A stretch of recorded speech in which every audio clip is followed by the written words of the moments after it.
حضور نبی علیہ الصلوۃ والسلام کے اب جتنے بھی سیرت کے واقعات دیکھیں گے نا، سارے آپ کو مسجد نبی شریف میں ہی ملیں گے۔ اگر حضور نے مال مانگا ہے تو حضرت صدیق اکبر نے سارا مال لے آئے، حضرت عمر فاروق آدھا مال لے آئے، وہ تذکرے بھی حضرت حضور نبی علیہ الصلوۃ والسلام نے اپنے ممبر مبارک سے عطا فرمائے۔ پھر جب حضرت عائشہ صدیقہ کی طہارت کا تذکرہ ہونا تھا، وہ جب خطبہ ہونا تھا، وہ بھی مسجد نبی شریف میں ہی وہ خطبہ عطا کیا گیا۔ ایک دن نا حضرت مولا علی شیر خدا نے پیار پیار میں کہا، توجہ ہے حضرات کی، ادھر آ حضرت مولا علی شیر خدا نے پیار پیار میں کہا، پیار پیار میں، کہ میں نے دوسری شادی کرنی ہے۔ کیا کیا؟ دوسری شادی کرنی ہے۔ حضرت فاطمہ تو زہرا ناراض ہو گئیں۔ وہ تذکرے بھی حضور نے ممبر سجا لیا۔ حضور نے جب ممبر پر بیٹھے، حضور فرمانے لگے میری شریعت میں 2 شادیاں کرو، 3 شادیاں کرو، 4 شادیوں کی اجازت ہے، پر علی کو اجازت نہیں ہے۔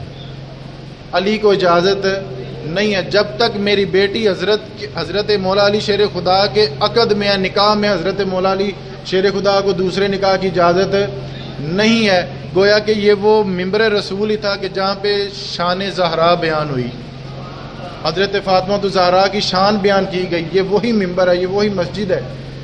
حضرت امام حسن، یہ بھی مسجد نبی شریف کا واقعہ ہے۔ اب میں چھوٹے چھوٹے واقعات تفصیل میں نہیں، بس اشارہ دے کے میں نکل رہا ہوں۔ حضرت امام حسن آتے ہیں، کرتے میں اپنا ہی پاؤں الجھتا ہے تو گر جاتے ہیں۔ حضرت ابوبکر صدیق بھی دوڑتے ہیں، حضرت عمر فاروق بھی دوڑتے ہیں، حضرت مولا علی شیر خدا بھی اس بچے کو پکڑنے کی کوشش کرتے ہیں۔ اتنے میں حضرت مولا علی شیر خدا پہنچتے، اس سے پہلے حضور پہنچ گئے۔ خطبہ جاری تھا جمعے کا خطبہ چھوڑا، حضرت مولا حسن کو پکڑا، اپنی گود میں بٹھایا، ممبر رسول پر بیٹھ کر حضور فرمانے لگے میں حسن سے پیار کرتا ہوں، یا اللہ پاک تو بھی میرے حسن سے پیار فرما۔ جو بندہ، جو مومن میرے حسن سے پیار کرے، یا اللہ پاک تو بھی اس سے پیار فرما۔ اور مسجد نبی شریف ایک پارلیمنٹ کی حیثیت رکھتا تھا اس وقت۔ آج تو ہم صرف نمازیں اور روزوں کے لیے رکھی نا مسجدیں، اس وقت پارلیمنٹ کی حیثیت رکھتا تھا۔ اور آپ کو ایک اور بات کی طرف توجہ دلاتا چلوں، ہماری سیاست جو ہے گندی ناپاک کیوں ہو گئی؟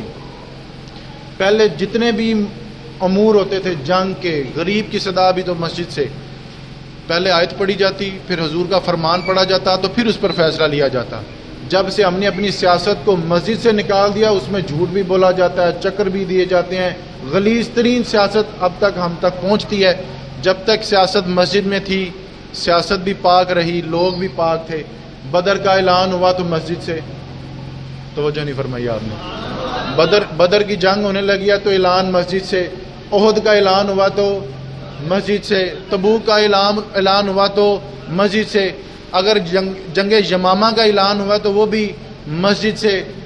حضور نے اعلان کیا ابھی جیش اسرا کا موقع ہے، مال دو بھائی، چندہ دو بھائی۔ اچھا، کئی لوگوں کو نا ممبر رسول تو چندہ بھی بڑا برا لگتا ہے کہ یہ مولوی چندہ کیوں مانگتے ہیں، توجہ نہیں فرمائی آپ نے۔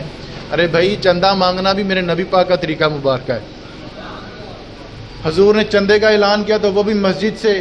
جیش اسرا کے موقع پر حضرت عثمان غنی نے 1000 گھوڑے، بما پلان، بما راشن، بما ہتھیار حضور کی بارگاہ میں عطیہ کر دیے، ہدیہ کر دیے۔ وہ اعلان بھی مسجد سے ہوا۔ اگر مدینہ شریف میں پانی کی قلت آئی ہے، وہ کنواں چھڑوانا یہودی سے، تو وہ اعلان بھی مسجد سے ہوا۔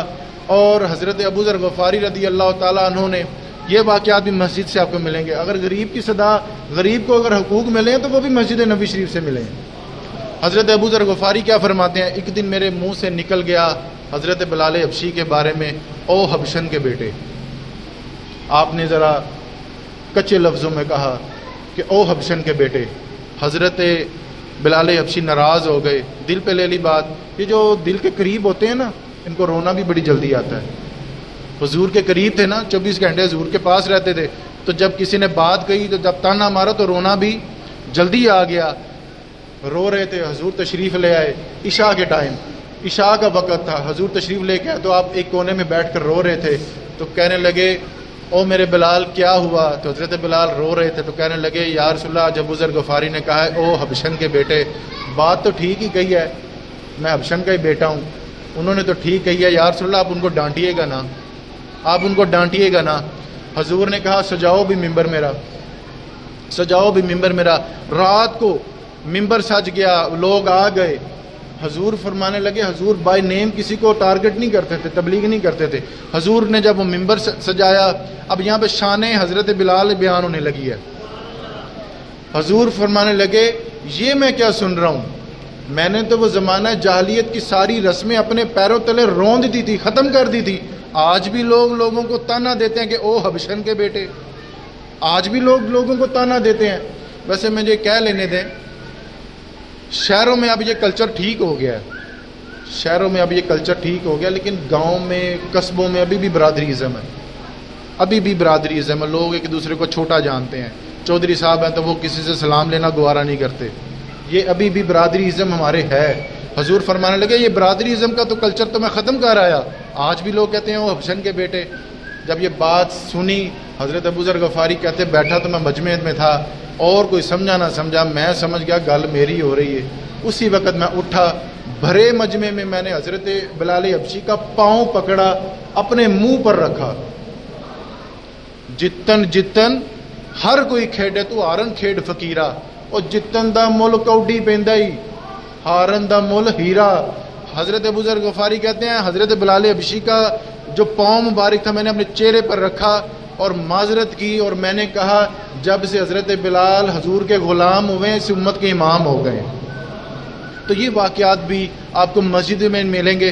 والدین کی اگر عظمت کا اعلان ہوا تو وہ بھی مسجد نبوی شریف سے. ایک اماں جی آئیں, برقع اڑا ہوا تھا, بڑی چادر ہے. حضور دیکھتے ہی اٹھ کھڑے ہوئے, اپنی کالی کملی بچھا دی, ان اماں جی کو بٹھایا. تو جب کسی نے پوچھا یہ کون ہے, حضور فرمانے لگے یہ میری وہ اماں ہے جن کے سینے کا دودھ میں نے پیا ہوا ہے. یہ حضرت حلیمہ سعدیہ رضی اللہ تعالی عنہا ہے, یہ وہ ہے. تو اگر والدین کی عظمت کی بھی بیان ہوا تو وہ بھی میرے نبی کی مسجد سے ہی ہوا.